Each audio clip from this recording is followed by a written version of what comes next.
Julie here with Just Plain Fun, and today I want to talk about these two cases. This case is the first case that I made. A lot of it was machine stitched and some of it was hand stitched, and I put it on Facebook, and people really wanted to see it, wanted the pattern. But I knew that I needed to make some changes to it, because I didn't like how this was made on the back side, and the fact that it's only got one pull. I didn't really like that. I didn't really like how tall it was, and the fact that the binding is on the outside. So I decided to make some changes, and this is what I came up with. And this video is to show you how I made this case, this particular case right here. It is about, let's take a look. It is 3 inches tall. It is, okay, come on ruler, let me show you. Okay, this ruler, it's about 7.5 inches long, 3 inches high, and 5 inches wide. And it uses about a ½ yard of fabric, or 2 fat quarters. I actually did this with 2 fat quarters. And you could use scraps if you want to make it all different colors. You can even piece the top like I did for this one. This was done with crumbs. And this, the stiffening that I used in it is a layer of 71F Peltex from Pellon, and this one's 70 Peltex from Pellon, and this one's the 71F Peltex from Pellon. And the zipper, I actually had to modify a zipper that I had so that it would have 2 pulls, but they're available on Amazon. You can purchase a bunch of them, get the colors that you want. And I'll show it, I'll open it up for you. Take a look. And this is the one that I'll actually show you how to make. And this inside, you've got the bias binding around here. This was actually purchased bias binding that I had on hand, and that's the same thing on the bottom. It's that's what's covering up the raw edges. And then this has got quilting all the way around it, like this, and some quilting on the bottom. And I did try stitching it to, stitching the parts together by machine, but I did end up having to hand sew the corners. Just because it was hard to get it into my machine. Same with this part here. And this pocket's good enough for holding like your scissors and your needles and that sort of stuff. And I made it for English paper piecing supplies, the stuff that you use for English paper piecing, but you can use it for anything, really. Okay, so I'm not going to talk anymore. Let's get started. Okay, so the first thing you're actually going to do is you're going to go ahead and print off your templates and laminate them if you plan on making, more than one box. Otherwise, just go ahead and print it out. Put it on cardstock at least. That'll make marking your fabrics a lot easier. And you need one where it's cut out around the outer perimeter, and then you're going to need to cut the other one and the inner perimeter. So I'll just do that here. And you want to do it as carefully as you can, and I do recommend scissors, especially for cutting around the corners. So this will only take a couple of minutes. And this template here is for the top and bottom of the hand stitching case. And this part that I'm cutting out right now is for the stabilizer pieces. You're going to need one for the top and one for the bottom. And if you're not quite super accurate on this, just work extra hard to make sure that the corners are accurate. And then you can follow up with a rotary cutter and cutting mat to do the straight sections, just to get them a little bit more accurate. In fact, you can speed up and be sloppy if you want to on the straight ones, and just trim them up with a rotary cutter that is not for fabric, of course. Because the idea here is you want to be as accurate as you possibly can. Go ahead and speed by with the scissors on the straightaways. And Okay, that's good for now, and then I'm going to go straighten it up with my rotary cutter and cutting mat, and then we'll go on to the next step. Okay, so I am going to go ahead and trim this. I've already trimmed this one side, and then I thought, maybe I ought to show you how I do that. Okay, so if you can see this, well, maybe not. Let me see if I can get you closer.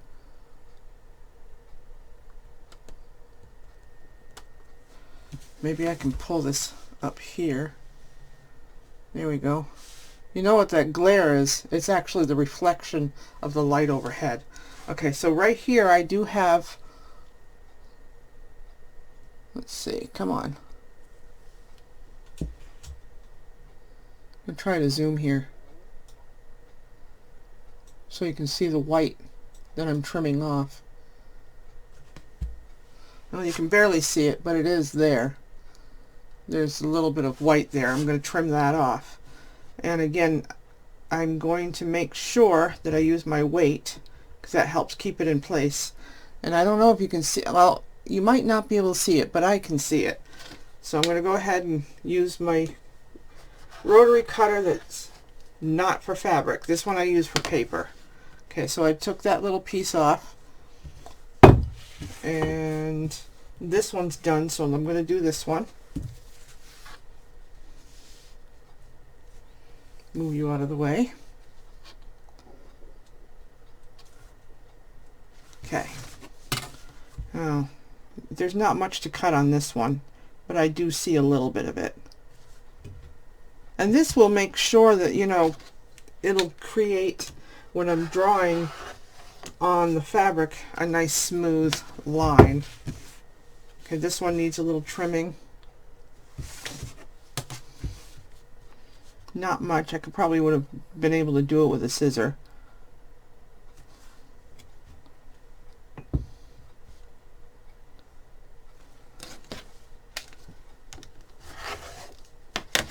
Okay, that's been trimmed off. So now we're ready for the next step. Alright, now it's time to go ahead and trace the template, and I can get 2 on this piece, but I have more of this Peltex. This is Peltex 71. Actually, I think this one's Peltex 70, but I did buy some Peltex 71F that I'll be using for the sides, because this is almost gone. This is what I used to make that other case that I showed you a few minutes ago. Alright, so let's go ahead and get these traced, and don't worry, this is washable marker. It'll wash out, no problem. And let's line this up as carefully. Try and save a little bit of, yeah, as if I really need to on this, because this is the last of the Peltex that I have of this type. And you want to cut out 2 of these. One for the top, one for the bottom. Now in the original one, the one that had the pretty teal colors, the first one that I made, I'm making this one slightly different. It's the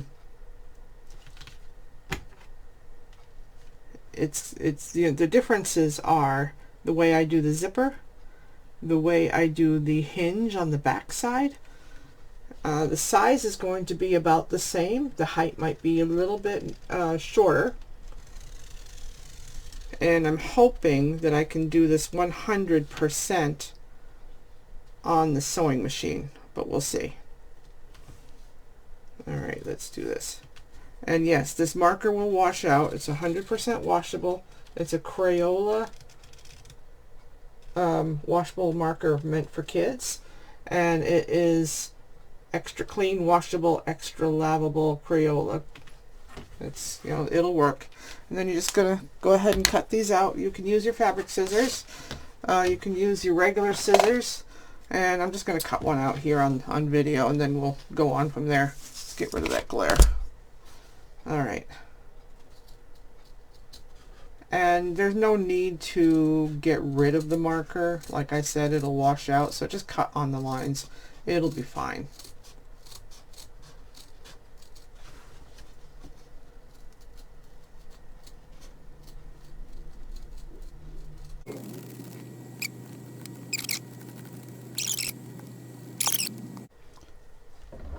Okay, so far we've got the two stabilizing pieces for the top and the bottom, you know, the top and the bottom of the case. But I also have here cut, this piece is for the back, this is for the handle, for the top, the handle, and this one's cut out of the Peltex 71F. It's a little bit stiffer than this one. This is the Peltex 70 Peltex from Pellon. The reason why this one's not as stable, and it's also not adhesive, it's a sew-in. This is for the top and bottom. They're not going to need to be as strong as the sides are. And this is the back. This is adhesive here on one side and not on the other. This is the handle, same thing. I just wanted something a little bit more rigid. And then I have one more piece, and this goes around the sides like this, in a rectangle, of course. And it's adhesive on one side. It's also the Peltex 71F. So let's, and then I'm going to show you the rest of the materials that I'm going to use for this case. And you can find out what the sizes are by downloading the PDF file at my website at jpfun.com. It's $1.99 if you're not a member. If you are a member, you can just download it. Let's see. If you are not a member but you register at the registration level or the silver level or the bronze level, you earn points as you go, and the more points you get, the higher up you get. Eventually you can get to the gold level, or you can pay for gold level and not have to pay another penny and download everything that you want. Okay, so I've chosen these two fabrics. I'm going to put this on the outside and this on the inside, because I wanted something bright and bold. But then again, I might change my mind. I might just use this for like the handle and maybe the wraparound, and then use this for the top and bottom, and use a third fabric for the inside. I haven't decided yet, but these are fat quarters. Well, actually this one's 0.30, well, a little bit more than a fat quarter. And I do provide a map on a fat quarter, doubled up. You can get, this will work on a fat quarter, well, two fat quarters technically, layered on top of each other. And then I'm going to be adding a zipper that has two pulls on it, so it goes out like this. And I modified this zipper. It was just one single 22-inch zipper, and it only had one pull on it, so I took a pull off of another one and put it on this one, and it is possible. But of course I had to cut off the two pieces off the end to make the zipper fit. It is doable. I figured it out on myself, by myself. First time I ever tried doing that. And then I stay stitched this end just so it will stay together while I'm in the process of making it. That's not going to show, it's going to disappear. In fact, by the time I'm done using this zipper, it'll actually be a 17-inch opening. And this is actually about 22. So let's see. And then I also have some single wide bias tape to cover up the edges. These are not even going to show. They're going to be inside the box or inside the case. I'm hoping it's going to be wide enough, because this is supposed to wrap around the raw edges on the inside, just under the lid and down at the very bottom on the inside of the case, just to cover up the raw edges. That's all it's for. So what I will be doing is I will be opening it all up like this, keeping one end folded, one side folded, and I'll be stitching along this line as close to the edge as possible, and just all it's for is to cover up raw edges. So well, let me get started with the rest of it. And oh yeah, I also picked out my threads.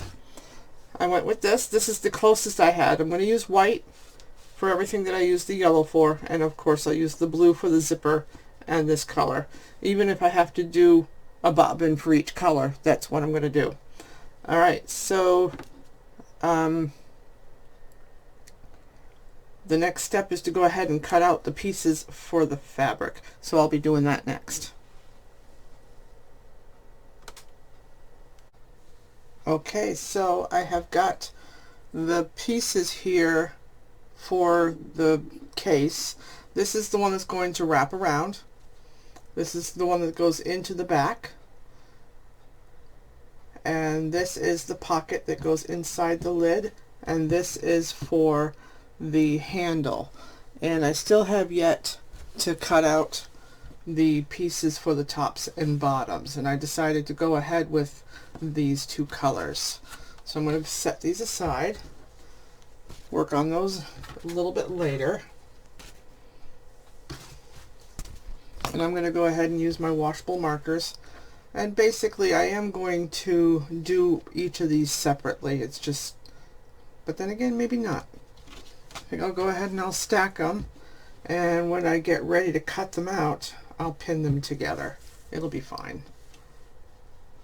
Okay, and don't worry about the marker, it'll wash out.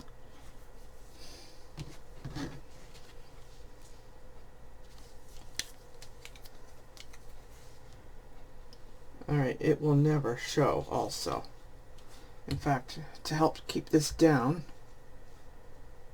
in place, just on that side,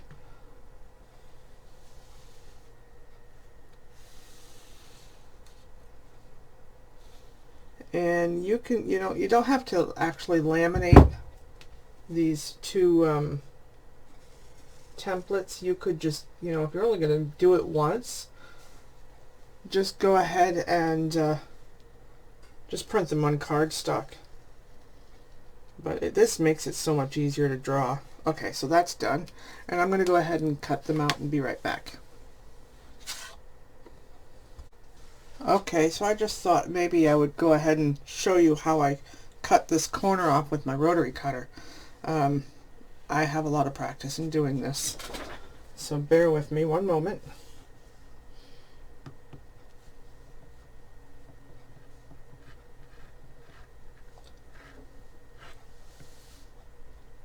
Well, the other three went perfectly. There. Good enough. Okay, so the next step, and I don't have my iron right here, but we're going to be gluing or putting the Peltex, the non-fusible Peltex on here next, and I'm gonna quilt them and stitch through them. So let me go get those.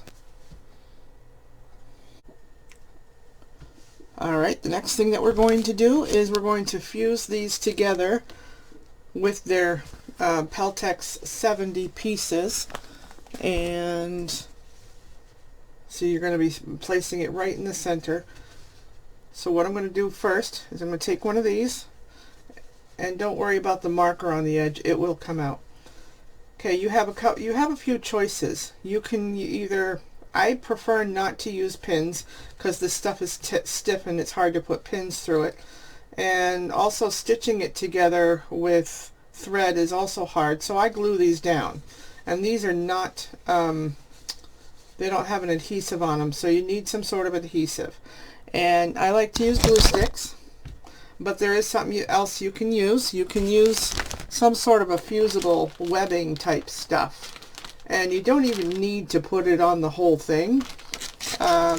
In fact, I didn't even think to try this, and I forgot that I actually had it, but you actually need, yeah, I'm not going to bother with that. I'm going to use glue. It's just easier for me. So what we're going to do is we're going to put the glue on the fabric, not on the stabilizer. And I'm using a washable glue, all-purpose glue stick. It's washable. I would not use anything else except for washable glues, because that won't come out and it could, interfere with your needle, because we are going to be quilting through this. So yeah, you want to definitely be somewhat liberal about it. Be gentle with your fingers with regards to distorting the fabrics, and just put the glue all over and lay it down as center as you possibly can. And you don't want to put the iron on this directly like this. So what you would do is flip it over and iron it down. So that way you're not ironing directly on the stabilizer. Okay, then flip it over and do the other side. Set that aside for a moment.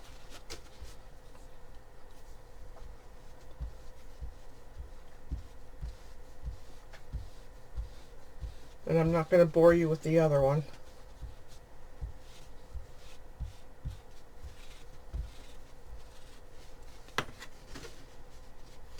Okay, then you're going to lay these on, lining up the edges of the fabric.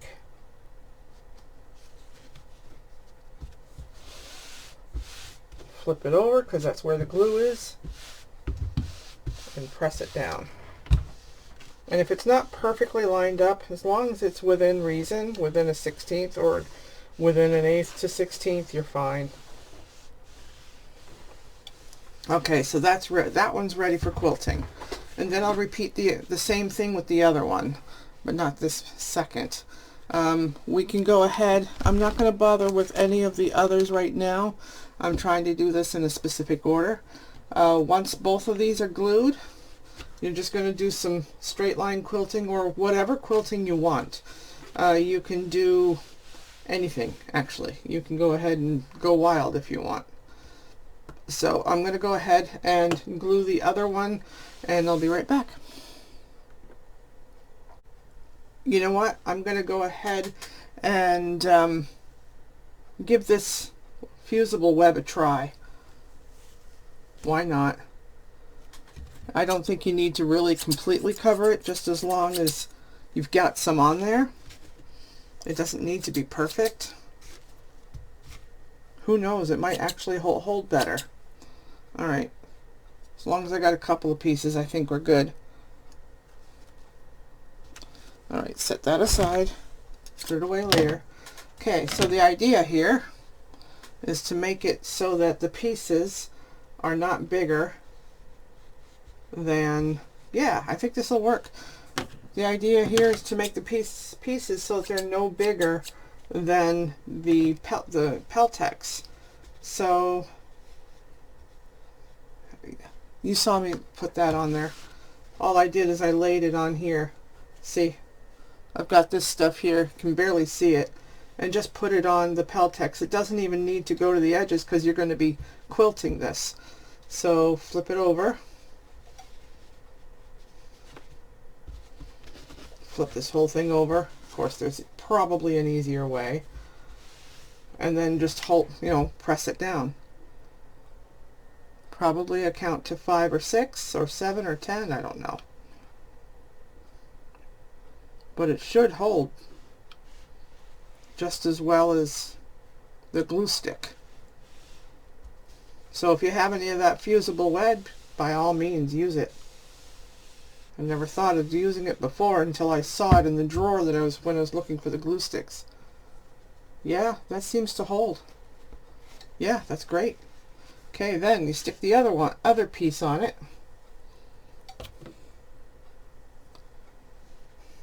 I think this will be just fine. In fact, I'm going to try to get this a little easier for me oriented. And I'm going to, so that it's easier for me to cut, I have it about a ½ an inch away from here, and I'll just cut along here. Well, let's try that again. There we go. Now pull that away and pull it back on.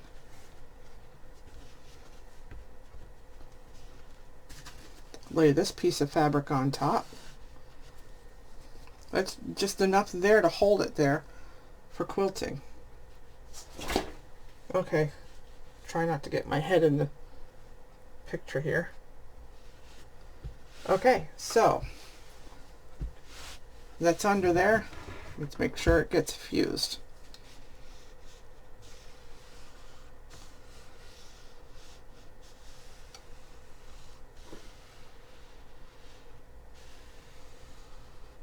Okay, and there is another thing that you want to do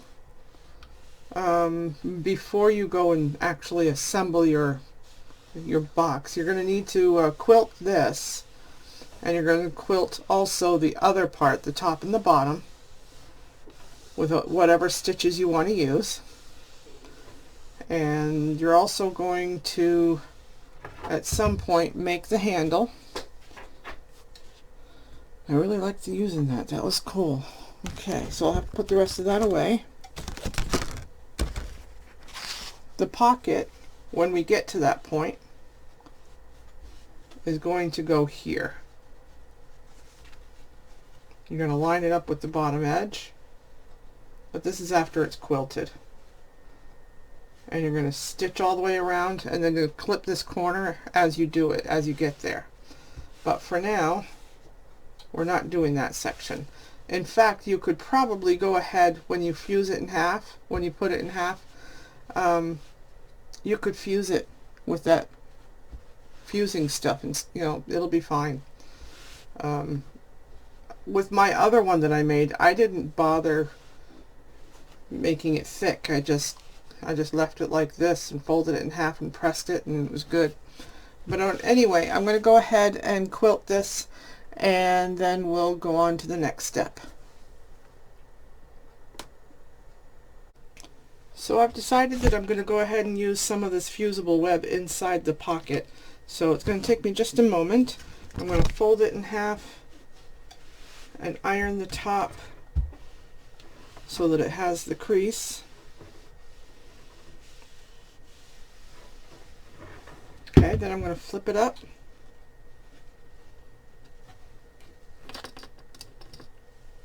I'm going to get some of this web, put it down where I need it to be, trim off the excess. So I don't need it completely. Okay. Don't even have to be perfect, just as long as it's in there. And that way it won't come undone. Bring this piece down. And it won't affect the drapeability of this at all.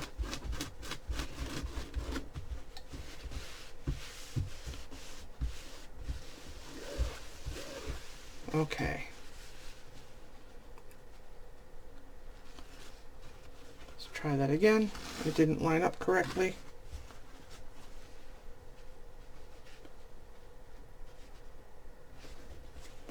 Yeah, you want to press it, you don't want to move it. That's what happens. It moves.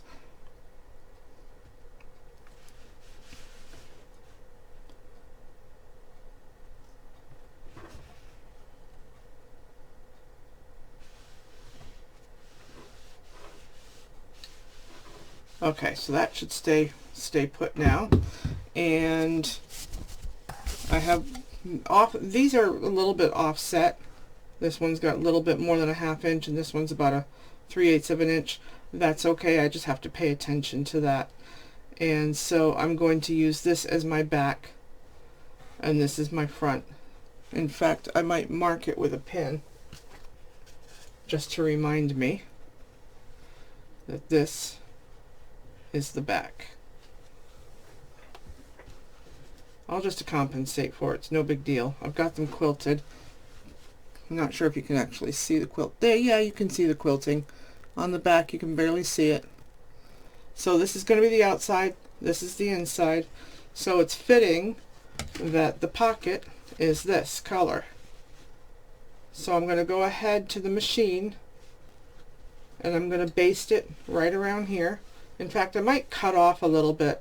That's going up a little too high. I think I want to lower it by a 1/2 inch or so. So I'm just going to go ahead and pull it down a little bit, and I'll trim it later. And again, I don't really want to pin this, so I'm going to look for my fabric glue that I've got here somewhere. Actually, I could probably go ahead and get away with pinning that in place on the edges. Actually, before I do that, I need to put the handle on it. The handle is going to go right here, so I'm going to have to mark that. So I'm going to do the handle right now. Since this is fusible, I've got fusible here. I'm going to fold this in half to mark a center.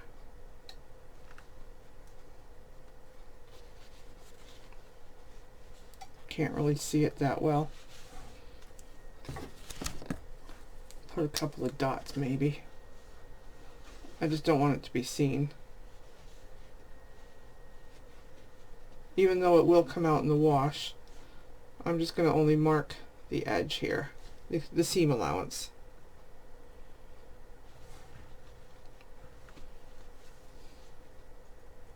There we go. That won't show. And I should do the same thing with this. I'm going to measure this down here. I got 6 inches, so I'm going to mark 3 inches. And try to line that up. And I am going to use a pressing cloth of some sort.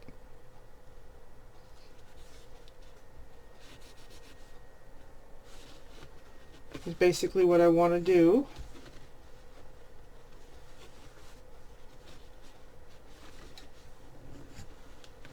Is I'm going to fold it like that and then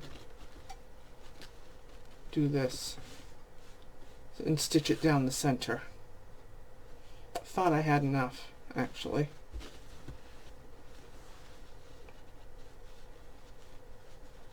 That's okay. I'm not going to make any changes. Okay, let me get a piece of fabric here. It'll be fine. It'll protect.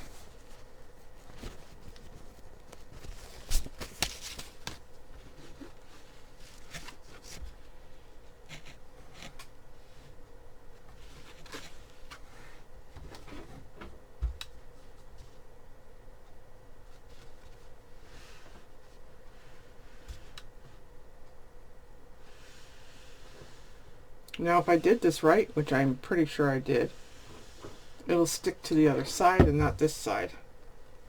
There we go. Let's try that again.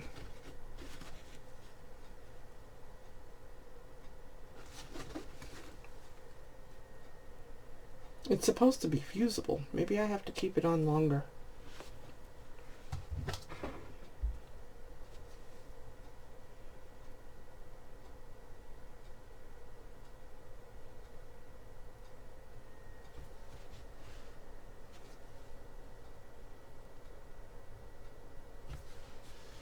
And if that doesn't work, well, then I'll go back to my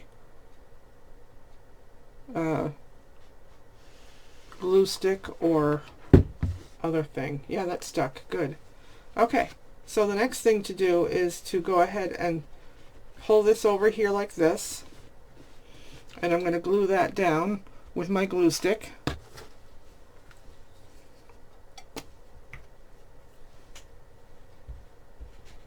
This will all get stitched.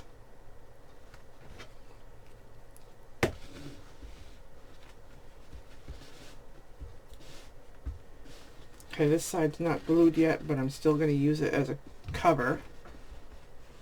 It should still work. Okay, now I'm going to fold this under. And I don't have any fabric glue here with me. But I'm going to go get some. I'll be right back. Okay, so I'm going to be using my Elmer's school glue, the washable school glue. It is not the Glue Based It. It was a good product, just a little pricey.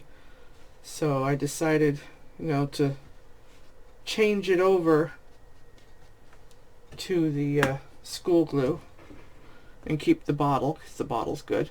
So basically what I'm doing is I'm putting a crease in here for the glue before I put the glue on. I like using glue whenever I can in my sewing, even when I'm piecing quilt blocks. I use glue. I swear by it. And yes, I should have made this a little bit wider, but I think this will be fine once I'm done with it. And what I'm going to do is I'm going to glue it there, and then I'll stitch down the center. That's what I did with my other one.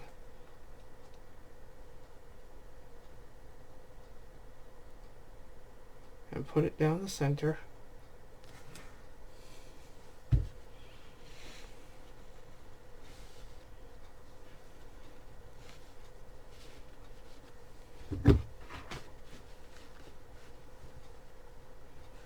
See, this will be fine.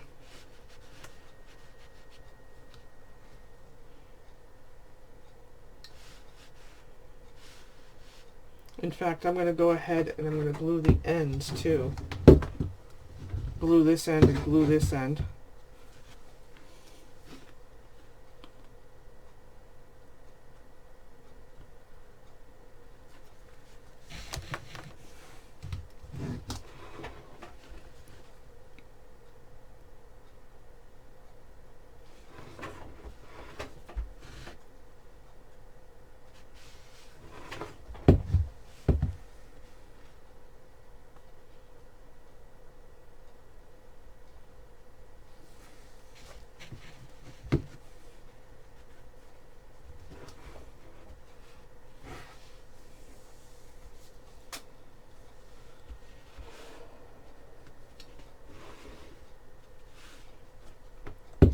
Okay, so the next thing I'm going to do is I'm going to take it over to the sewing machine, make a running stitch down the center as well as on either side. And then when we go to actually put it on the lid, which is right here, this part, you're going to fold it, and then you're going to fold this back like this.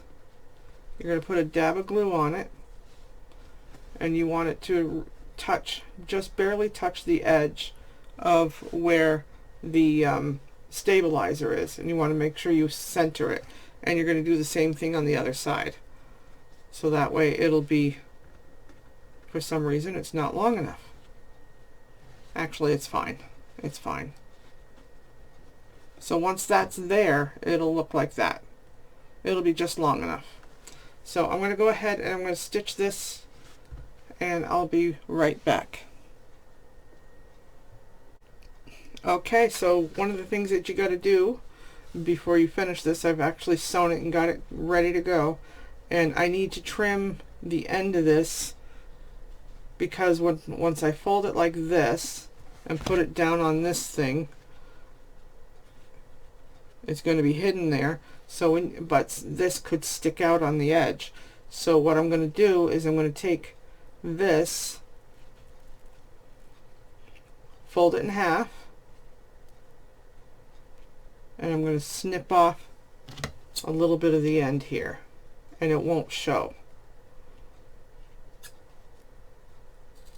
Just like that.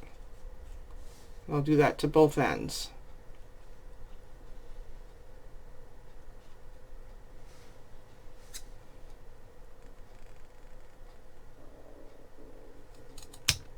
Okay, so what's going to happen is you're going to fold this in, this point, to where this stabilizer ends. You're going to glue that in place.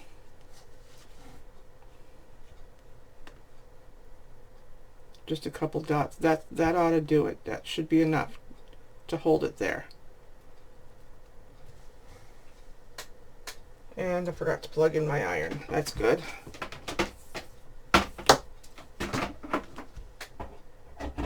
Okay, let's set this aside, and I'll prepare the other one. So you're going to feel where the edge of the stabilizer is, and you're going to glue that also. Just a little bit, just enough to keep it there.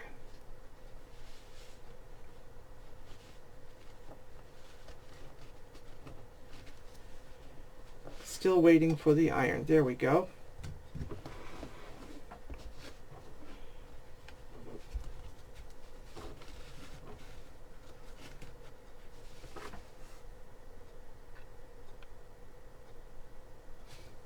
Okay, that should stay there. Let's take care of this side. I'm going to do one more dab of glue. Fold that in and hold it there.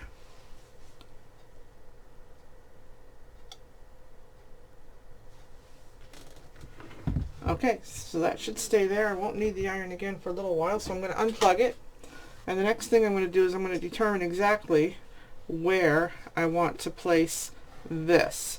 Because this is a little off center, I've got to make sure that I double check my center, make sure it's correct. And I do have a ruler here. This ruler's kind of old. Alright, so I have 4.5, so I want it to be at 2.25. And I can use this on the very end to mark my center, simply because it's not going to show my center of the thing here. And I want to put it back here, within that 1-inch section where I'm going to put the handle. Okay, so I've got 4.5. Right there's my 4.5. So I want it to be 2.25, which is right there. I'll put some little dots. There's that. Then I'm going to go down to the other end and do the same thing. My 4.5.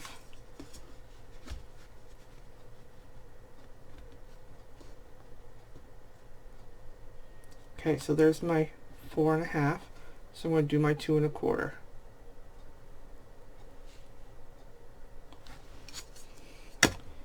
And hopefully I can eyeball the center of this. And I'm going to take this over to the sewing machine, and I am going to find a piece of paper that I can show you. I'm going to do a pattern, a sewing pattern, on these two pieces of this. Just basically going to do that as a sewing pattern on this section here. And I'm not going to do it with the marker because I don't know if I'm going to throw this in the washer or not, so I'm not even going to take a chance. But that's what I'm going to do right here. I'm going to stitch it, and I'm going to line it right up here and stitch it, and then do the same thing on the other side. Now if I measured this right, it should lift a little bit like that, and I think that'll be just enough of a handle. I could have made this a little bit longer, but I didn't with the other one. It was just fine. So I'm going to go ahead and go to the sewing machine and get this stitched on using that stitching pattern. I'm sure you know how to do that. Be right back. So the handle is on, and the next step is the pocket. So got to remember, this is the back. So I'm going to flip it up. Going to remember that that's in the back. And I was going to pull it down a little bit more. Just like that. And I'm going to trim that up later on, but I'm going to go ahead and put this in place. I'm going to pin this. And the pins don't want to go through, so I'm going to go ahead and glue it in place. I don't have a little clip here, so it's going to take me just a minute. Yeah, this will work.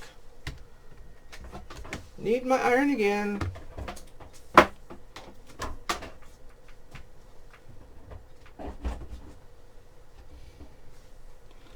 When pins don't work, you use glue or you use clips. Alright. I'm just going to glue it down to here.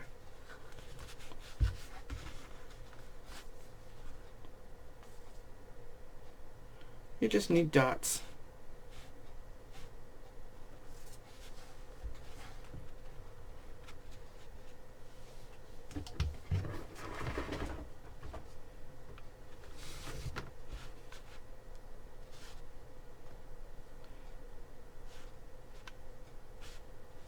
That'll hold long enough for me to stitch.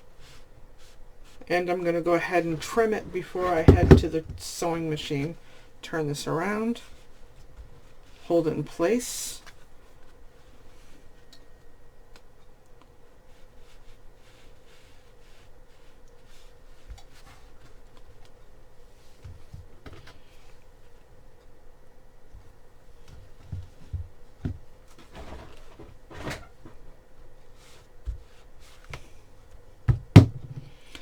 Now, I like this little iron, but the cord gets to me. But that's okay. I'd rather have a corded iron. I've tried one of those cordless ones, and they just don't keep the heat. And mine died within a year after getting it, and so I wasn't going to spend that kind of money again. So I got a corded one from now on. Okay. So what I'm going to do is, so I can see where this pin is, and the fact that I see this, I'm just going to go ahead and do some stay stitching around here, and then I'll trim it off. So I'll be right back.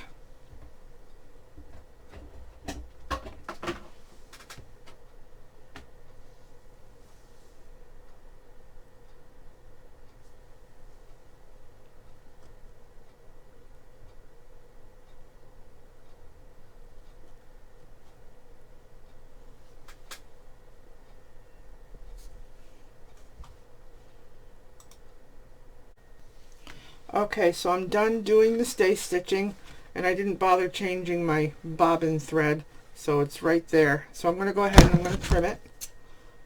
All I'm going to do is just follow the stuff that I had done previously. Simple as that. Okay. Alright, and I am actually kind of designing this as I go, by the way. That's why, you know, I'm going to be doing some compensation. I think I like the handle. You know, it's not that big.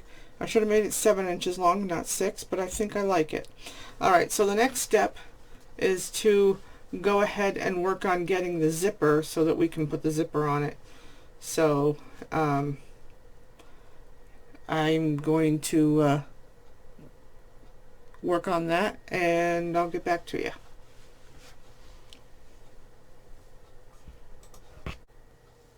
Okay, now it's time to work on the zipper. So we're going to work on that a little bit later. Grab these little scraps and set them aside. Take care of those later. And we're going to use this later. This is the back side.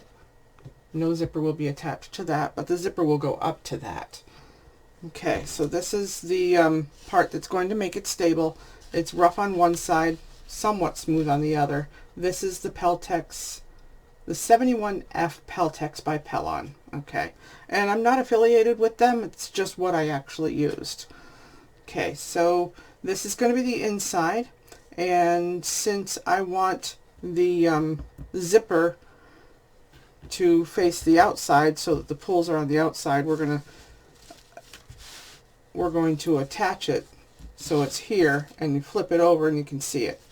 So this will be on the inside. But first what I want to do is, since my zipper is long enough, I can put the pulls to one side or the other. And I think I want this. Actually, I don't even need to make sure that I have it lined up at one end or the other. So I'm just going to go to this end and put both pulls over there. And then I'm going to stitch it from one end to the other. And I'm going to do one side at a time, just so I can see what I'm doing instead of doing two lines of stitching. I mean, instead of doing just one line of stitching to put all three together, I'm going to do one at a time, just so that I can keep track of what I'm doing. And so I'm going to do that off camera, but I'm just going to do a 1/4 inch. I'm going to actually try to get as close to the zipper as I can, so that I have more to cover up on this, on the top edge with the bias binding. Actually, maybe a little less. Well, anyway, 1/4 inch seam allowance actually should do it, so that's what I'm going to do. 1/4 inch seam allowance. And then after I'm completely done sewing both of these pieces on the zipper, I'll cut it off. I'll do the lock stitching here on each end, and I'll cut it off. Okay, let me go do that, and I'll be right back. And I'll actually be using a zipper foot to stitch this on. And I'm not going to bother showing you how to do it. There's many videos out there that will show you how to do zippers. Okay, I'll be right back. Okay, the first side is stitched down. So I'm going to go ahead and press it a little bit just to set the seam.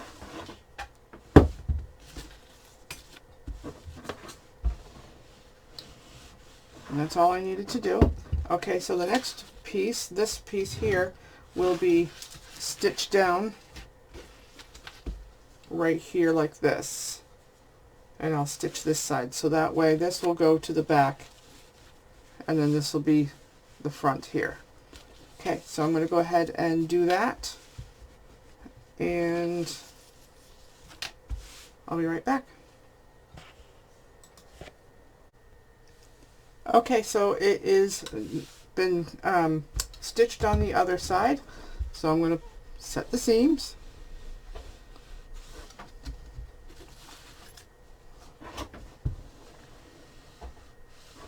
Okay, and basically what I did, so I'll open it up here so you can see what I did. I stitched real close to the zipper, so that gave me more meat right here to attach the bias binding. And if I have to trim it, I will, to make it work, or I'll just use different bias binding. Maybe I'll just make my own. So I haven't decided yet. But anyway, the next thing to do is I need to trim these ends off. So what I'm going to do that, I'm going to open this up, pull one over into the center, pull the other one into the center. And then I'm going to take this over to the sewing machine, and I'm going to do my stay stitching here, just like I did right here. I'm going to do it here, and I'm going to do it on this end as well.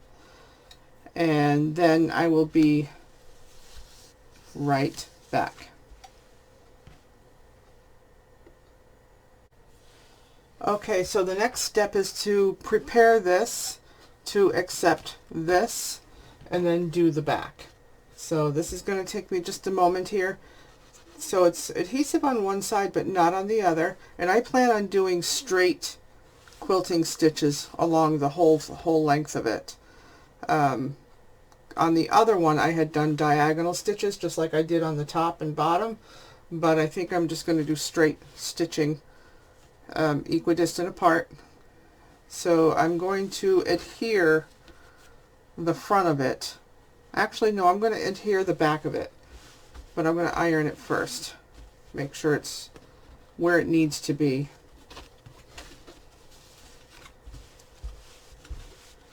And then before I stitch on the back, I will cut the zipper.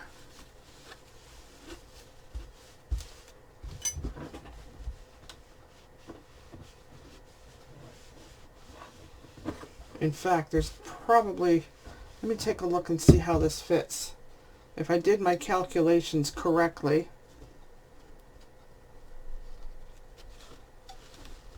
I need at least 1/4 of an inch.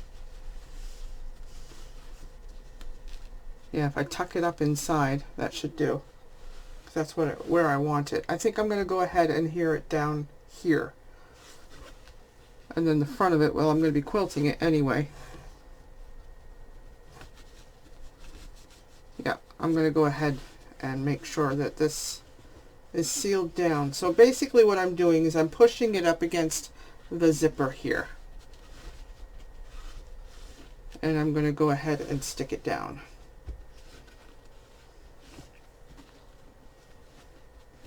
And it won't stick to this one. That's where the stitching will come in later.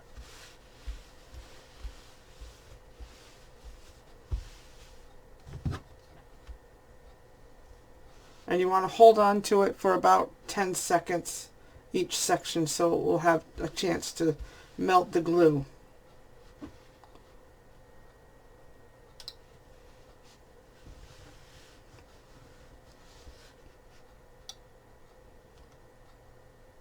And if it doesn't stick well, I'll just use that Misty Fuse.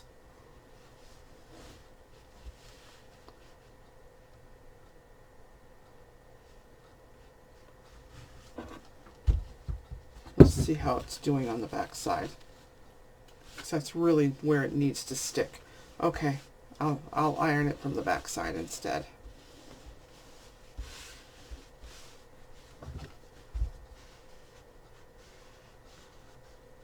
See, I want that stabilizer to be right up against this.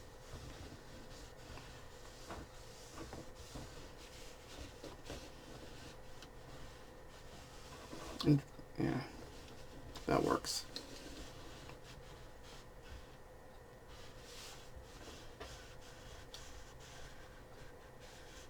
Yeah, excuse the shadows. I decided I didn't like having the overhead light.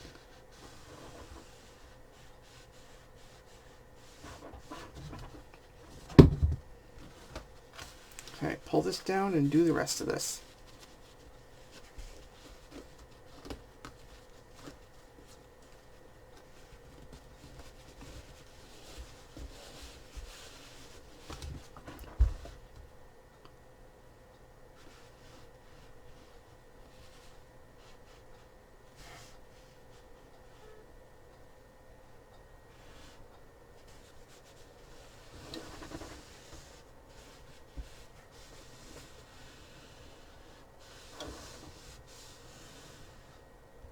Okay, let's see how that did. Yeah, it's there. Okay, so the next step, I could go ahead and quilt this now, just so it will stay put.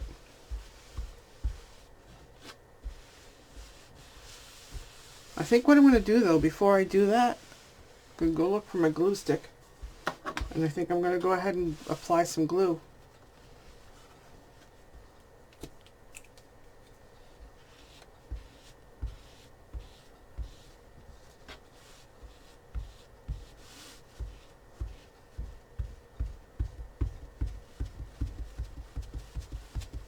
That way, when you glue it down, it'll stay put and it will not interfere with the needle, the quilting part of it.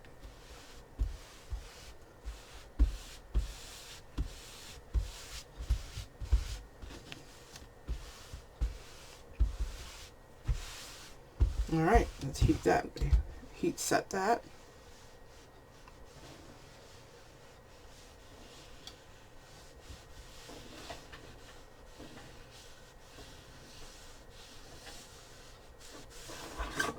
Alright, so if you watched the last video that I did, I made a shopping bag and I used the burrito roll to actually sew the side seams. So that's what I'll be doing again today when I go to put the back onto the front. There will be a burrito roll again. So what I'm going to do now is I'm going to go ahead and adhere this to one side. And then I'm going to go ahead and stitch it to the ends. So it's going to take me just a moment here.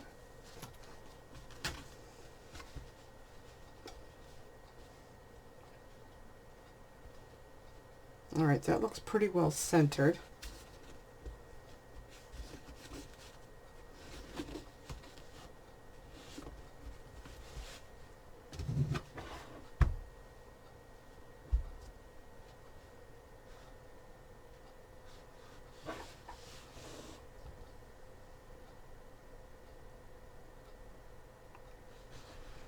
Okay, almost there.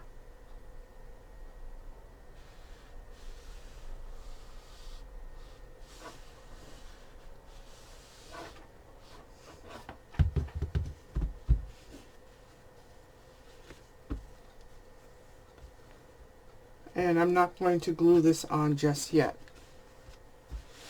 because when I go to quilt this, I'm going to go all the way around, and I'm going to use the free arm part of my sewing machine to go around, maybe, if I have to. So now the time is to go ahead and cut my ends off. And I'm not using my sewing scissors for this. These are just everyday household scissors. Not using the rotary cutter. I'm just going to cut off right here. And I'm going to cut off right here. In fact, I'm going to go ahead and cut this right here. Okay. Now if my calculations are right, this should fall right into place where it needs to be. Let's cut this. And I'm going to use slightly less than a 1/2 inch seam allowance on these. Okay, what you're going to do is you're going to choose which side you're going to do this. And I'm going to go ahead and glue this down so it will stay put. Gotta make sure I'm doing this right.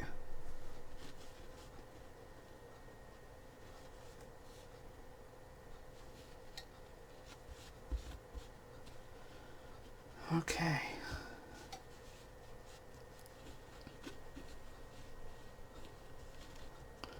Yeah, I believe it has to be aligned to the top here. Yes, it does. And I want to stitch on this side so I can see what I'm doing, because I want to start and stop the stitch. Well, I have to make sure that it's a 1/2 inch. So not right here, but a 1/2 inch in, maybe even slightly less. That's really, really important. So I'm going to go ahead and glue the end.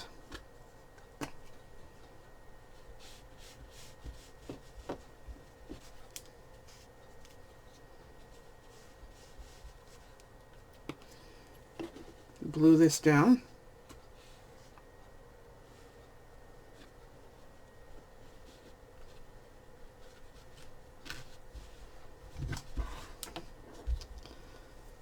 And then the other side also gets attached. And I'm going to stitch right along this edge. Basically, you have to stitch it right along the edge of the stabilizer. And this is going to get stitched on this side. And you're going to run your stitches right here at the edge, ever so slightly away, so that way when they fold out, they'll meet. So I'm going to go ahead and glue that down.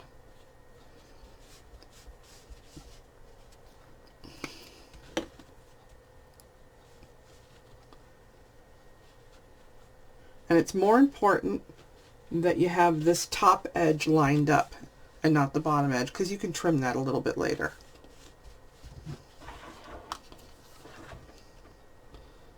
I don't feel like pinning, so that's why I'm gluing. Okay, so I'm going to take this to the sewing machine, and I'm going to stitch right here along the edge, and I'm going to use my zipper foot so that I can ride right over that. So I'll be right. Oh, wait a minute, let me show you what I'm doing. I'm going to be putting the zipper foot right here and I'll probably stitch down this way and have the zipper foot go stitch this way, with the zipper foot sitting on it so that the needle will ride here and the zipper foot will be on this side. Okay, I'll be right back.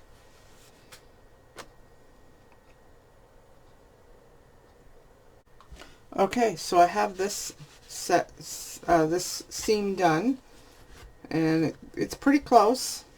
There's probably a gap of maybe 1/8 of an inch there, and I think that'll be fine. And then the next step is to go ahead and we're going to attach it to this side. So I'm going to start with this. I'm going to line up my edges and line up the top. And I'm going to go ahead and I'm going to do this stitch first, and then I'll take this other stitch and show you how I'm going to attach it to this side.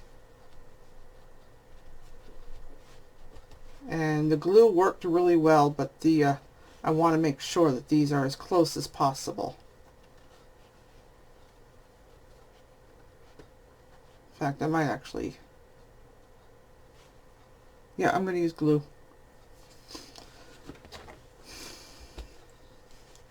The glue worked really, really well.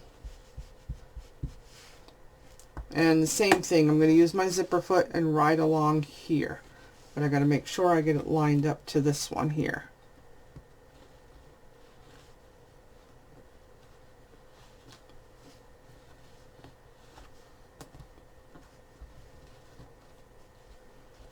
Okay, I'm going to glue it down because that really actually did keep it in place.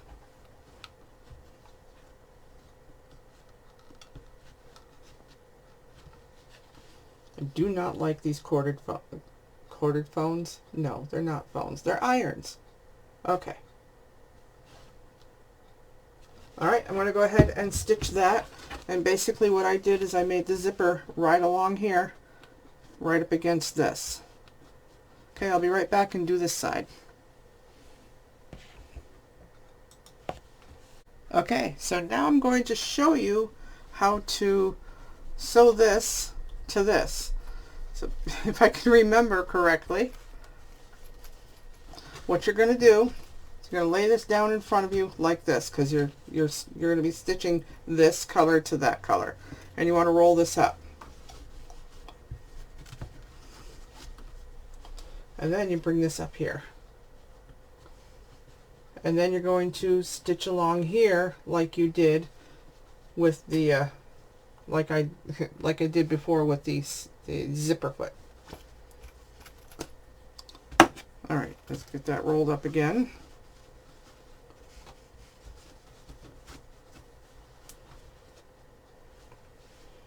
I'm going to apply some glue. It just seems to make a huge difference. And again, I'm going to have that zipper foot right along the edge.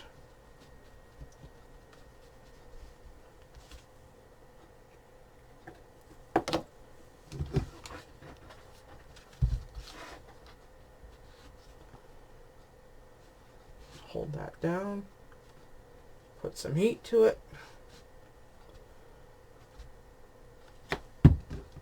Okay, I'm going to go right and sew right along here. So I'll be right back.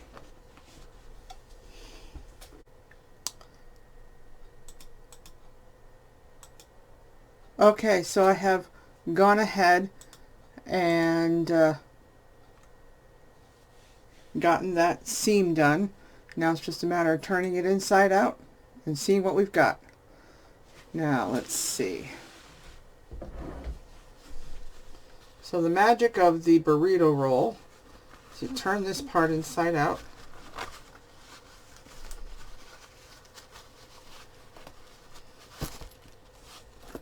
And voila, it's all in there. So what I'm going to do is I'm going to go take the time to do my straight stitching around here for quilting it. And this is the inside and this is the outside. So I want to actually quilt from the outside. So I'm going to go ahead and do that now. Basically all I'm going to be doing is using my regular presser foot and spacing them as far as the presser foot will let me. I'm not going to do anything fancy, just straight line stitching, and I'm going to start with a top stitch on here. So I'm going to move these zippers as I need to, but for the most part I should be able to just leave them alone. So I'm going to go ahead and do that now, and I will be right back. I am going to put the change my bobbin so the back color is the same color as this, and I'll do white on the top. Okay, be right back.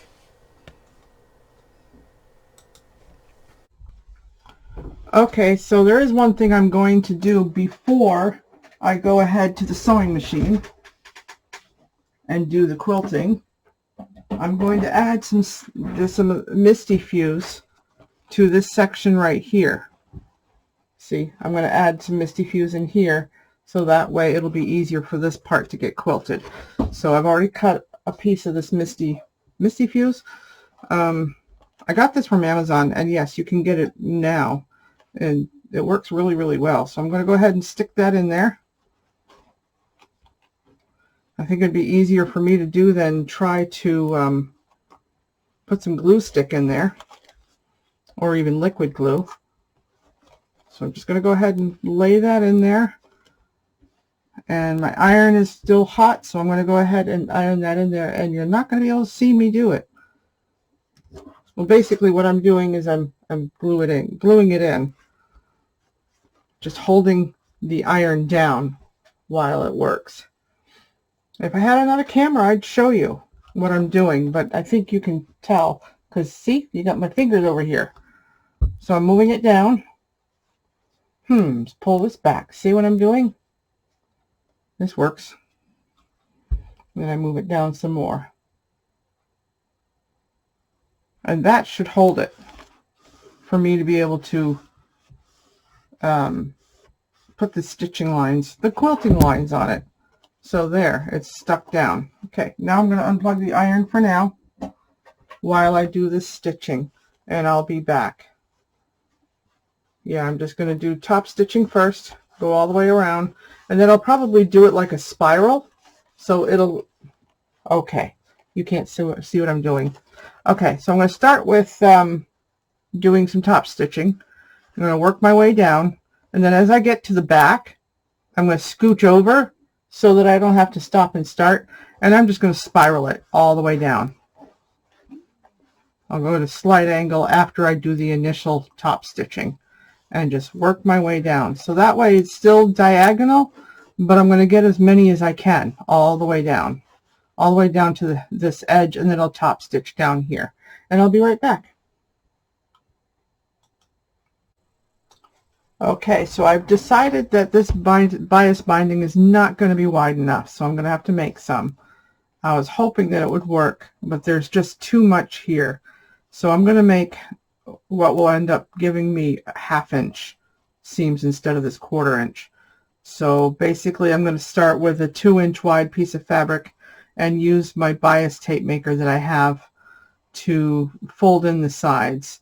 And I'll probably make it slightly less than 2 inches because I have a metric bias tape maker. So I'm going to go ahead and make it. There are instructions and YouTube videos on how to do it the way I'm going to be doing it, so you can go ahead and look those up. In fact, I might even put a link in the description. So for now, I'm just going to go ahead and make it because it's about making this thing. It's not about making the bias tape. So I'll be back. Okay, so this is the bias tape I'm not going to be using, and so I made some new stuff, and I made way more than enough. And when I actually do install this, I'll open this up and I'll stitch here, and then I'll fold it up like this. And if I have to do any trimming, I'll do trimming, but I just wanted to make sure that I had enough here to sew. I'll probably end up even trimming some of this and then just, you know, fold this up where it needs to go. So I'm going to go ahead and make sure that when I install this, this is the lid. Here is the front. This is the front, and this is the back. So I'm going to find the center of this, find the center of this, and I'm going to start lining it up. Hopefully my measurements will be accurate and it will fit. And I know that I'm going to have to trim this, but what I'm going to do is I'm going to try to line up the stabilizer to this stabilizer down here and just put it together. So let me go ahead and find the center, and I'll mark it with my Crayola washable marker. I'll just put a dot where it needs to go. So let's see, I'll measure the center here of the actual piece of stabilizer, basically from here to here. Okay, so I should have 7.5, so that means half of that is 3 3/4. Okay.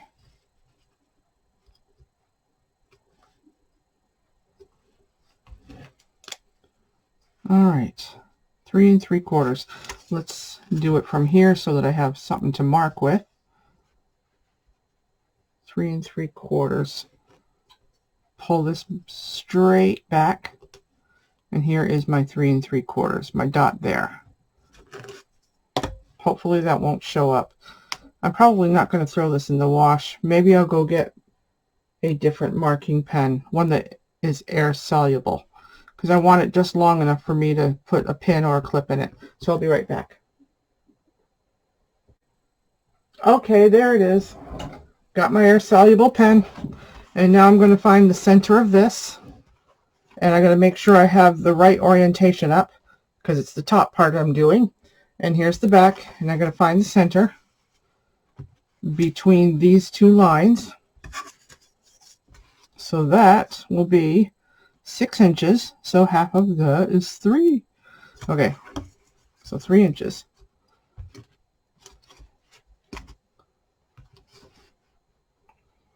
All right, 3 inches.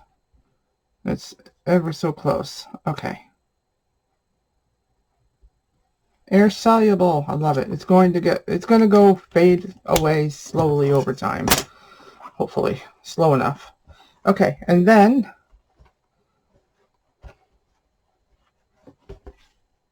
that would have been upside down.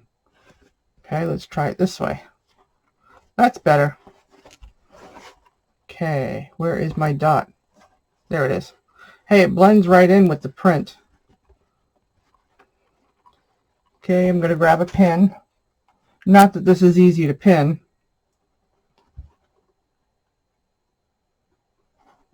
All right, there's one pin. And I'm going to go stab this just above the mark.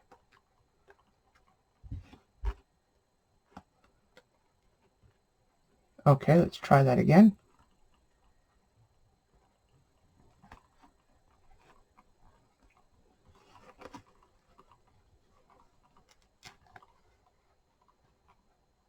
Maybe I should have marked the inside, huh?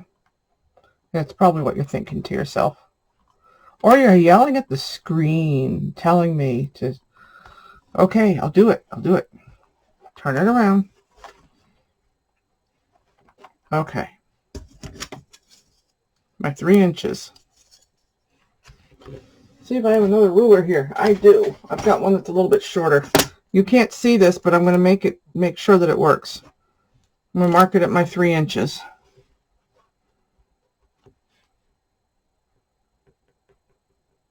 Okay, it's marked at my 3 inches. There's that pin.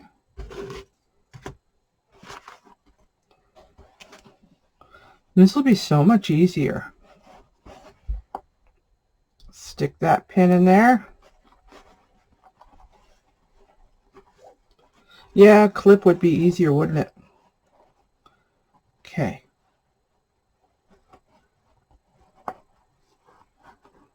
This is just to hold it in there long enough for me to, hopefully this will work.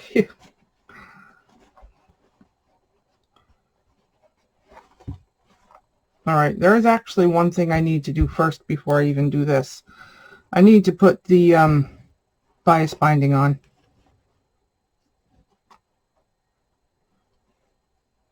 Because I'm doing this completely wrong. I got to turn all this stuff inside out, or at least this inside out. Because this is going to be stitched like this.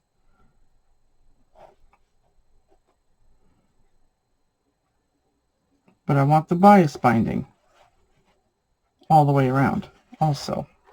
So that it ends up on the inside, so that it goes up over this. So, yeah, I'm doing this right. Okay. Just a matter of lining up my dots. It's, you know, the other one that I made, I had the bias binding be on the outside of the box, but now I'm going to try to make it inside of the box. So this is going to be hard to stitch down. I might actually hand stitch it. I haven't decided.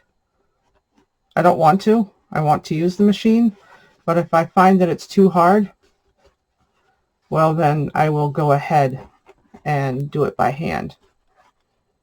See, the bias binding is going to go on here and be flipped around.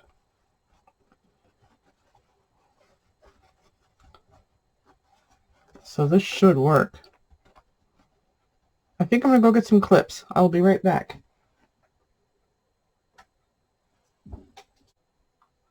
Okay, there's my clips. They were hiding.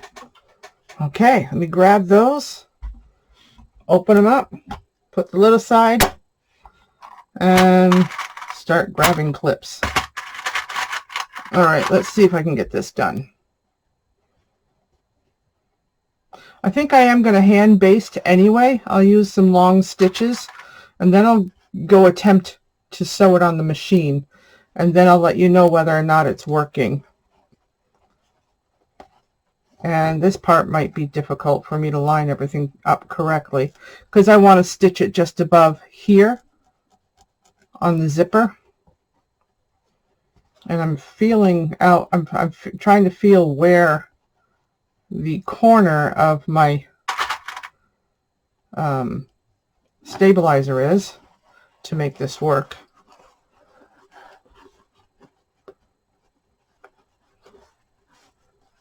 Yeah, I think this will be the probably the hardest part, making this line up.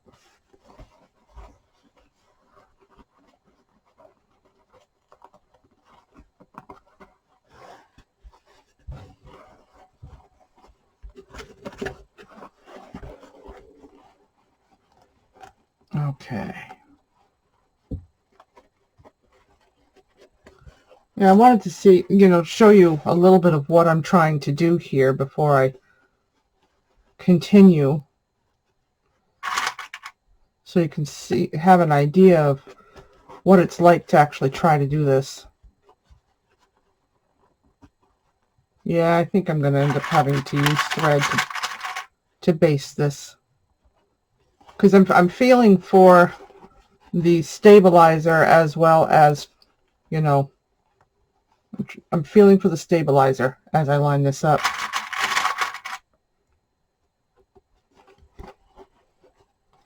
And this one I don't have as much to hold on to.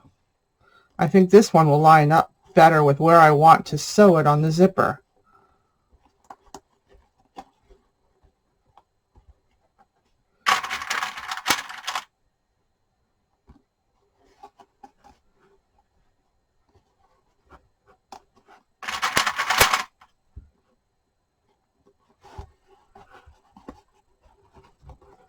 And if I did my measurements right, it'll come out just right. Yeah, I think I might have to pre-trim because this seems to be working with lining it up. I like the narrower fabric. Yeah, I think I might have to pre-trim it so that it's a 1/4 inch all the way around. So I'm going to go ahead and do that even after all this work. I'm going to trim it down to that 1/4 inch where it's supposed to be.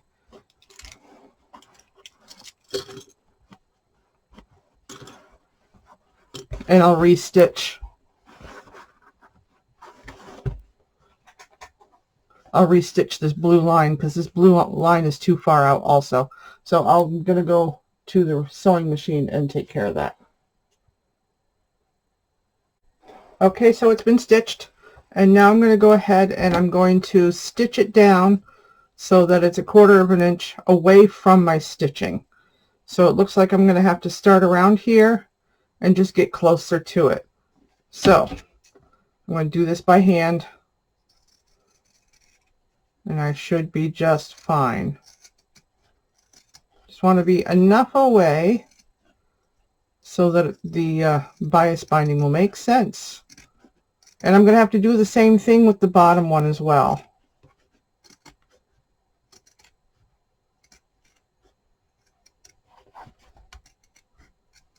Okay, that should do it for there. I could probably trim this one also just a little bit. Just a little bit. And that one looks okay. All right, so there's that one. And I'm going to do the same thing with this one.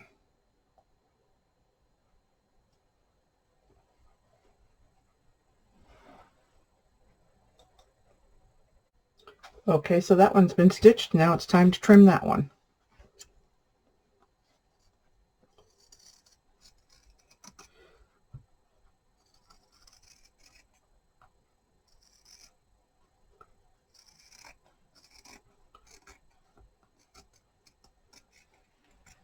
It's going to take me just another moment.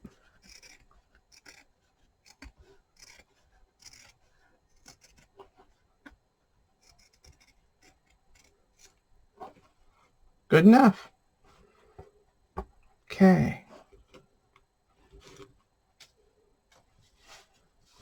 All right, so the next step is where I was before. Oh yeah, and I already pre-marked the center of this one also. I'm going to call this one the back also. So let's start over with what I was doing. Yeah, this one's okay.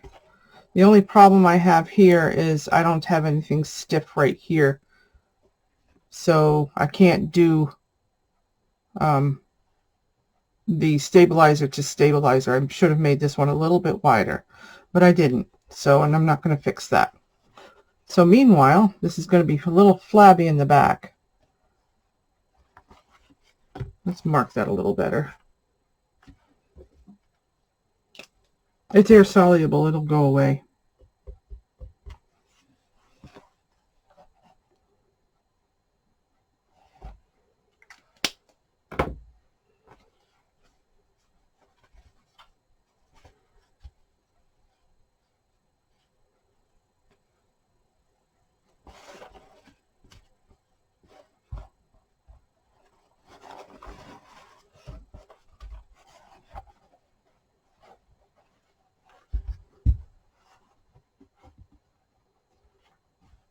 There. Now fabric line to fabric edge to fabric edge should work out just fine.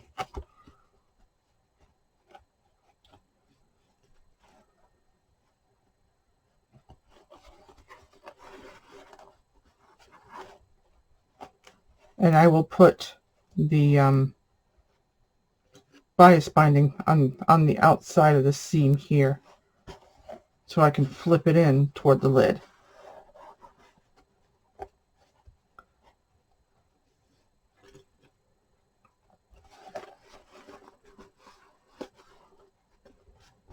And if I lined everything up, that should be the only place where I needed to mark my center. It should work all the way around.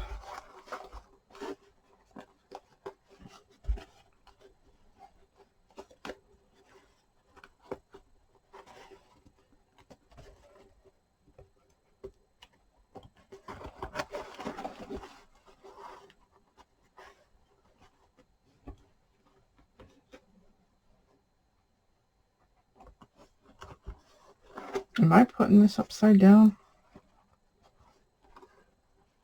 Yeah, no, I'm not. I'm doing this just right. Okay.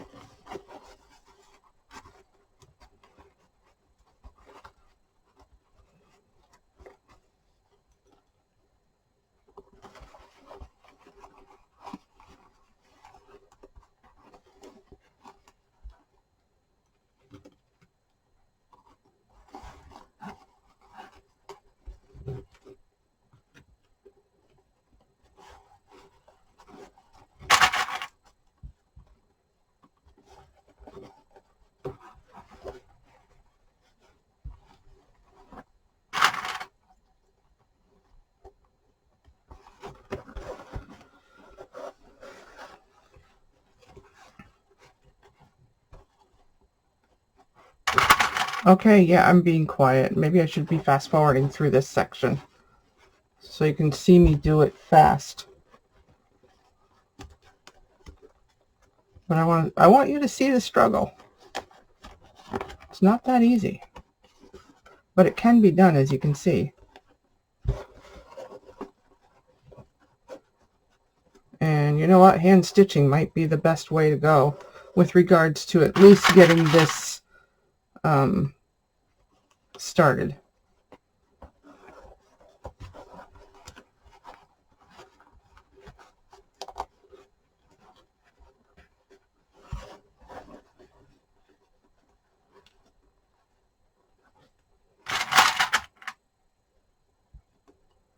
Or at least especially with the corners. Yeah.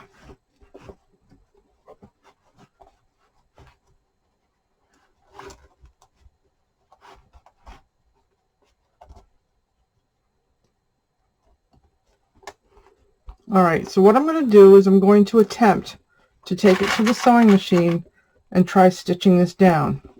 Now I got to decide, do I want to stitch it this way, like this, or open up my arm so that I'm not sure. I'm going to go try it. we'll see how it goes. I'll be right back. Okay, so far I was able to get the back stitched, and what I had to do is I had to put it on the machine like this and go down. So it did actually work. So now I also unzipped the top. So what I'm going to attempt next is to go around them. You know, I might end up having to the corners, I definitely have to hand stitch those. So basically what you're going to want to do at the corners is get a needle and thread and just stitch these by hand. But I'm going to try to go ahead and do the straightaways, at least get those done. In fact, I'll put it on the machine like this and stitch this way as much as I can on the machine. Since I'm able to hold it down, yeah, this should work. Okay, I'll be right back. Okay, so I've decided that I'm going to do the corners by hand because I couldn't get into the machine, but I was able to do the back, and I was able to do a lot of the front here, but it was really hard to go around the corner, so I didn't even try. So what I'm going to do is I doubled up some thread here, and I should be able to get through 2 corners with this.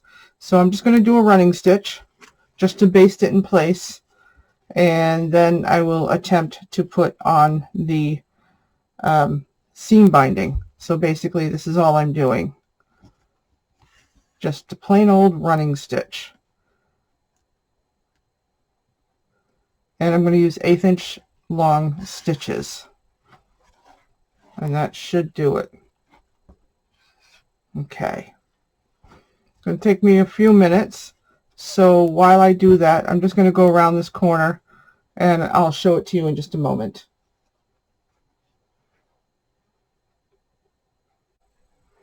Okay, I'm actually doing a back stitch simply because it's hard to do an 1/8 inch stitch on a running stitch. So just to demonstrate, see, I've got this thread coming out here, so I'm going to stick my needle back here and just try to do as small a bite as I possibly can, and that's about 1/4 inch. So I'm just pulling it through, and I'm just going to keep doing that around because I do want small stitches, but because of the nature of what I'm doing, it's hard to take a very small bite. Really hard.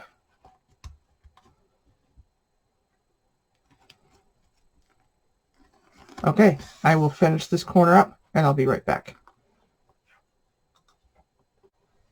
Okay, so I've gotten this hand stitched here. I did a running stitch around the corners, the other 3 corners, because it was just actually easier to do. But now I'm going to attempt to take it to the sewing machine, and I'm not sure about the zippers. I might move the zippers out of the way and then put it down on the machine like this and stitch like that. I'm going to try because I really want this to work in the corners, you know, where I was doing it before. But now I've got to attempt to put on this, and this might actually be way too big. The little stuff might actually work. So I'm not giving up on it yet. This might actually work. Stitch it on here, then bring this up and over and stitch it down. That actually might work now that I had to trim it. So I guess that's what I'm going to try to do. I'm going to try to do both of this at the same time. If I don't like it, I'm going to rip it out, and then I'll just zigzag all around here to hide the edges, because that might be doable too. But what I was hoping is this would help with the shape around it. But I'm going to go ahead and try to sew this on, and we'll see how it goes. And I'm going to start the center back, leave some of it undone. Maybe I'll try this side and go down like this and start here and work my way around. Hopefully I won't have to do any hand stitching, but we'll see. Because if I can go around the corners like this, it might work. I'm just not sure. I was using a zipper foot to put it on. Or I could just go use a zigzag stitch all the way around to keep it from fraying.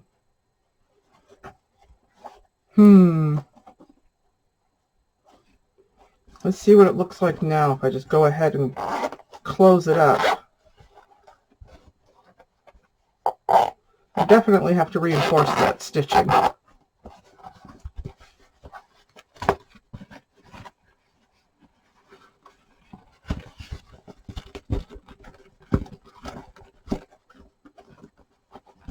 See, that'll look like that's what it's supposed to look like on the top when it's done. And that looks pretty good, actually. All right, so I do see that I have to try to at least attempt to do the stitching on the machine. So let's turn it back inside out.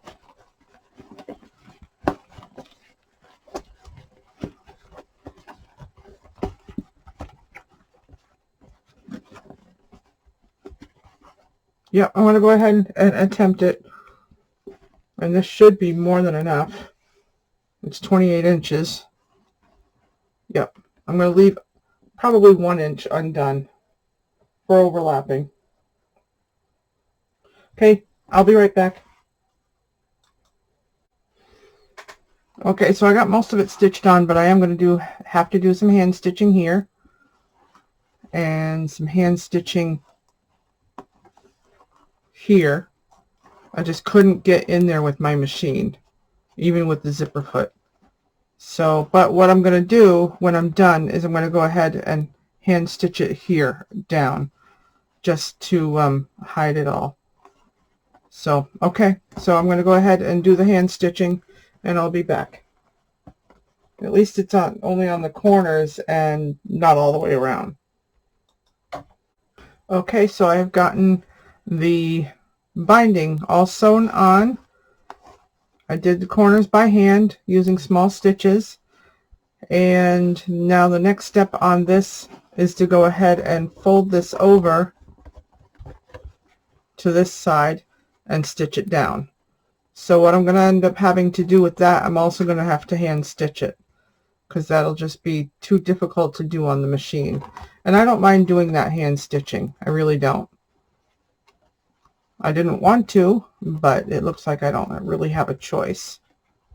So I'll be working on that a little bit later, but what I want to do right now is I want to prepare the bottom. And I want to make sure that this is the inside, this is the outside. So I'm going to put the binding on the inside, since again I want it to be on the inside. So I can find my other piece of small binding I had earlier. Well, it's probably in the sewing room. So I'm just going to go ahead and add it to there. So I'll be right back.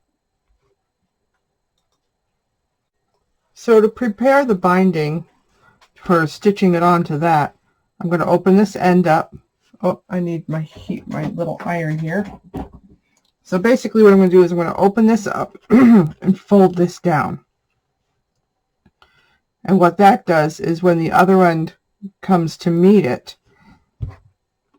this will go inside of this and get captured in, and then we'll have a sealed in section here with no threads. Okay, so I'm just waiting for the iron to do that. And see, that's what I did here. I folded some over, and when I go to sew it over, it'll be sealed in. And I'm just going to fold it in like this and stitch it to here. Okay, so open that up. I only need it to be maybe a ½ inch or an inch or so.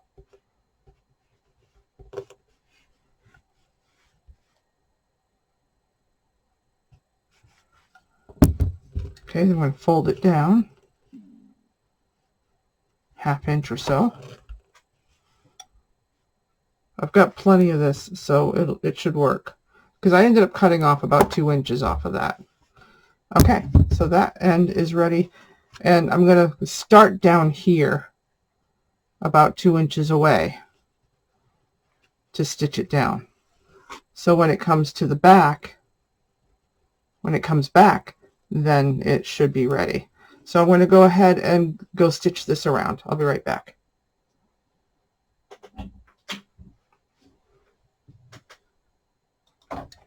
Okay, it's stitched on. And the next step that I'm going to do is I'm going to put it onto the bottom of this. And I really don't mind, you know, hand stitching the top and then hand stitching the bottom when I have to. So I'm hoping that this actually works. Okay, let's hold this up here. All right, let's see what we've got here. Yeah, I might end up trimming some of this down because it's a little bit more than 1/4 of an inch by quite a bit if I want this to fit.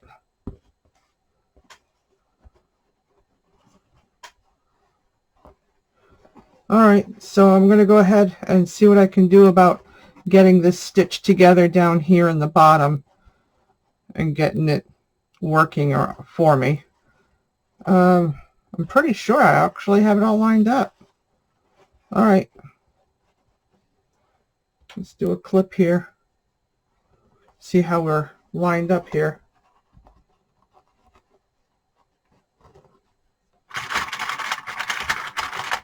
See, I'm trying to feel for the stabilizer as well.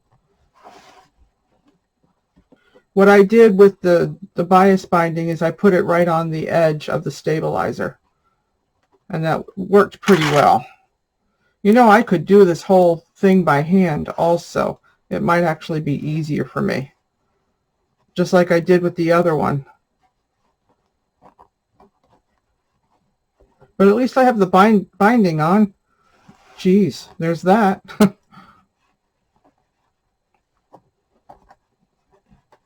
I think I got this lined up pretty well.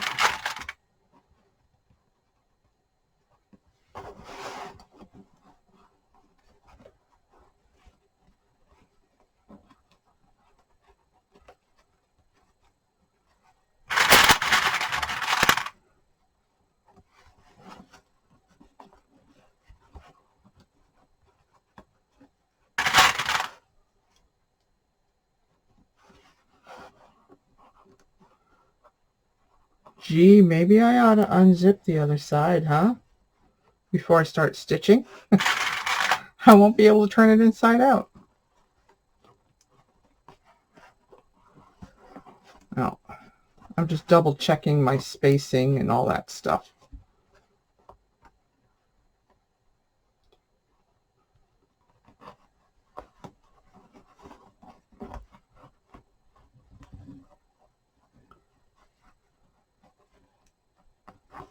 All right, so here's what we've got. I think I have it lined up correctly. I don't think it's off center, but I'm just going to double check.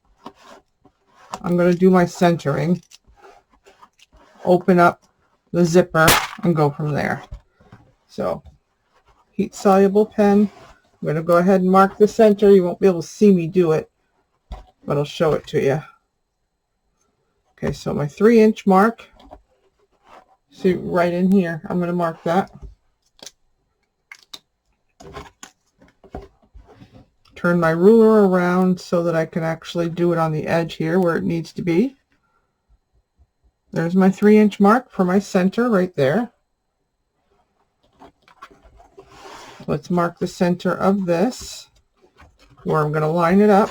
So I'm going to line it up from the back here, but I'm going to measure in. And other ruler would work better. This is 7.5, so 3 3/4. And I'll just transfer it over to the front.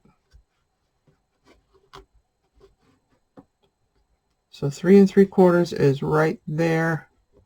Air soluble, we're good. Transfer that over to this side, and we have our center mark. So I'm going to do the same thing on the other side. 3.5. You know, it's easier from this side.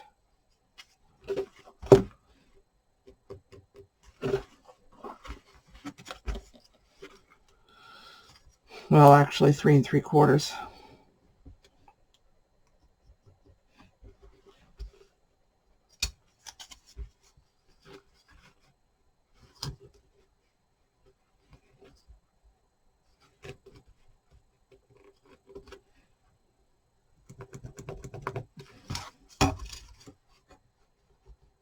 Well, let's fold it in half, see what happens.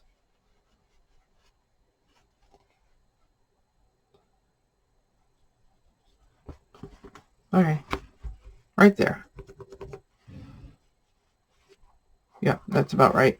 Then I'm going to, well, I think the center back is good enough. See, it's already gone. It's already gone. Since it's already gone and it didn't take long, in the seam allowance, I'm going to go ahead and put these marks. One there and one there. Those won't come out. Then I'm going to do the same thing with this one. See, it's already gone and I have to do it again. Air soluble. I think the warmer the temperature in the room, the faster the air soluble works. So keep that in mind if you use those. I'm going to have to mark this again. This time I'm going to do it in the seam allowance so that it will disappear when it needs to. And I need to do this at 3 o'clock. 3 o'clock. 3 inches. See, right there. Right there. Okay, 3 o'clock. I did it again. 3 o'clock. I'm getting tired. Right now it's 8:51 in the evening, so I'm a little tired. Okay, so I'm going to line this back with this back. Yep, and I'm looking at the inside. I'm going to clip it, and I'm going to attempt to stitch it on the machine, but I will let you know if it doesn't work.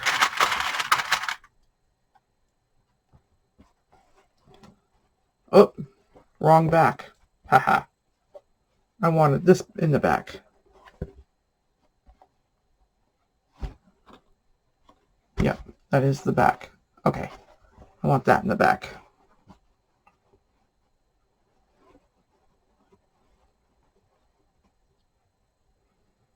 So if I did this right, the corner should fall parallel with the bottom ones.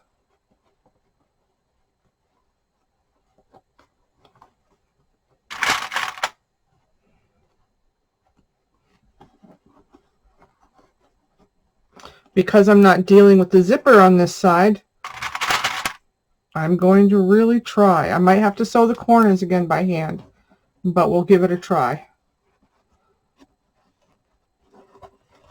All right, I'm just going to go ahead and try to sew this. I'll be right back. Okay, so I've opened up the zipper so I could turn it inside out later. I did manage to stitch the long ends and the short ends. They were not that easy to do. Yeah, I got that stitched. And I'll have to do the hand stitching on the corners. So, as I suspected that I would have to.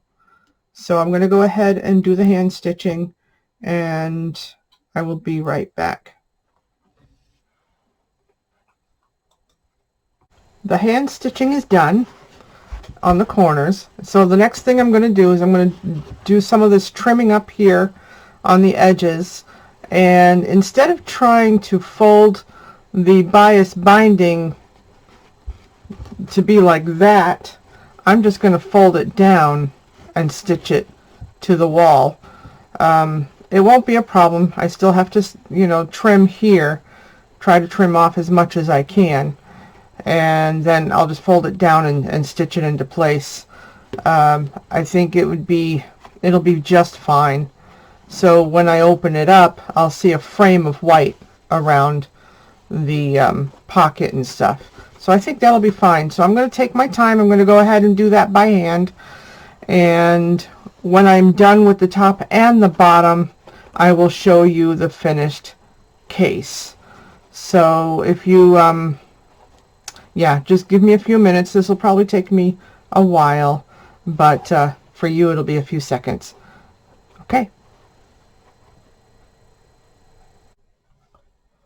Okay, it's done, and now all I have to do is turn it inside out. So I thought I'd do that on camera. So finally it's finished. So I'm going to go ahead and turn it inside out. Oh, one more thing. I hand stitched it down, as you can see here on the bottom, and I hand stitched up here. Okay, now I'm going to turn it inside out.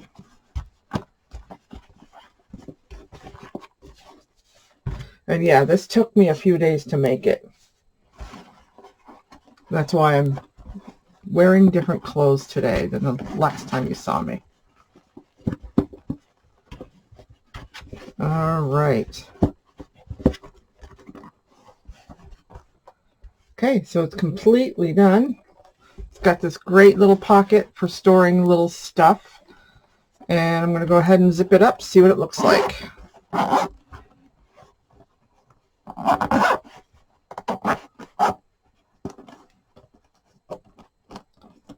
All right, it's done. Look at that. And that'll hold, you know, just enough stuff for you to take with you wherever you need to go. And, you know, your small projects, your hand projects, like English paper piecing and stuff like that. Okay, so this one I'm not going to be giving this away. I've decided to keep it because it just took too long to make. And here is the original. And this pattern is not going to be for sale at all or available.